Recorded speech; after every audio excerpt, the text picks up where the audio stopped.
നമസ്കാരം. ജൂലൈ 17 കർക്കിടക മാസം 1-ാം തീയതിയാണ്. അപ്പോൾ വീണ്ടും രാമായണ പദങ്ങൾ ഗൃഹങ്ങളിൽ നിറയുന്ന ഭക്തിസാന്ദ്രമായ ഒരു മാസമാണ് കടന്നു വരുന്നത്. നമ്മൾ കുടുംബങ്ങൾ തോറും വിശുദ്ധമായ പുരാണ പാരായണ കർമ്മങ്ങൾ, അതുകൂടാതെ പൂജാകർമ്മങ്ങൾ, പിതൃക്കൾക്ക് വേണ്ടിയുള്ള കർമ്മങ്ങൾ, ഇതെല്ലാം ശ്രദ്ധാഭക്തിയോടുകൂടി ചെയ്യുന്ന ഒരു കാലയളവാണ് ഈ കർക്കിടക മാസം. എന്താണ് അതിൻ്റെ പ്രത്യേകത എന്ന് നോക്കാം. ഈ രാശിചക്രം ആരംഭിക്കുന്നത് മേടം മുതലാണ്. മേടം, ഇടവം, മിഥുനം, കർക്കിടകം, ചിങ്ങം, കന്നി, ഇങ്ങനെയാണ് പോകുന്നത്. അപ്പൊ രാശിചക്രത്തിൽ മേടം, ഇടവം, മിഥുനം, കർക്കിടകം, 4ാമത്തെ രാശിയാണ് കർക്കിടകം. ഈ 4ാം ഭാവം എന്ന് പറയുന്നത് ജ്യോതിഷപ്രകാരം മാതൃസ്ഥാനം, കുടുംബപൂർവ വംശപരമ്പരയുടെ സ്ഥാനം, ഇതിനെയൊക്കെ കാണിക്കുന്നതാണ്. രാശിചക്രത്തിലെ 4ാം ഇടം എന്ന് പറഞ്ഞാൽ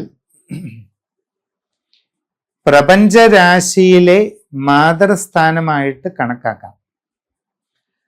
അതിനെ നമ്മൾ കുറച്ചുകൂടി ആഴത്തിൽ വിലയിരുത്തുകയാണെങ്കിൽ പ്രപഞ്ച മാതൃസ്ഥാനം ചിന്തിക്കുന്നത്, പ്രപഞ്ച മാതാവിൻ്റെ സ്ഥാനം ചിന്തിക്കുന്നത് കർക്കിടക രാശിയെ കൊണ്ടാണ്.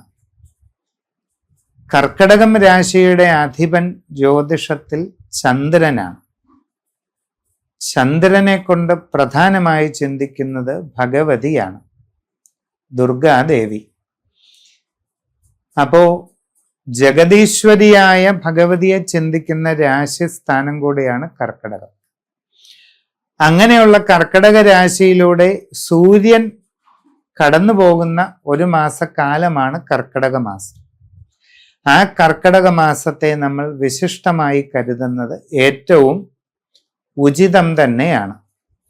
അപ്പൊ ആ കർക്കിടക മാസത്തിൽ ചെയ്യുന്ന അനുഷ്ഠാന കർമ്മങ്ങൾക്ക് മറ്റ് സമയത്ത് ചെയ്യുന്നതിനേക്കാൾ വലിയ വ്യത്യാസമുണ്ട്. പൊതുവെ എല്ലാവരും ചെയ്യുന്നത് കർക്കിടക മാസത്തിൽ രാമായണ പാരായണം, ചില കുടുംബങ്ങളിൽ ഗണപതി ഹോമം, ഭഗവതി സേവ, കർക്കിടക വാവിന് ബലിതർപ്പണങ്ങൾ, ഇതൊക്കെയാണ്.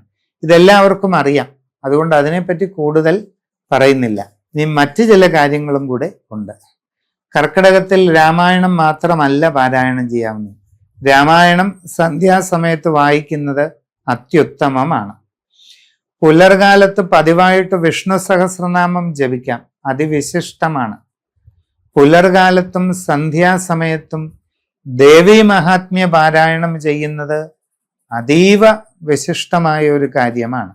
അതുകൂടാതെ ഷോഡശ കലകളോടുകൂടിയ മഹാത്രിപുര സുന്ദരിയെ സ്തുതിക്കുന്ന ലളിതാ സഹസ്രനാമ സ്തോത്രം കർക്കിടക മാസത്തിൽ പാരായണം ചെയ്യുന്നത് അപൂർവമായ ഗുണങ്ങൾ നിങ്ങൾക്ക് നൽകുന്നതാണ്. പാരായണങ്ങളുടെ കാര്യം ഇത്രയുമൊക്കെയാണ്.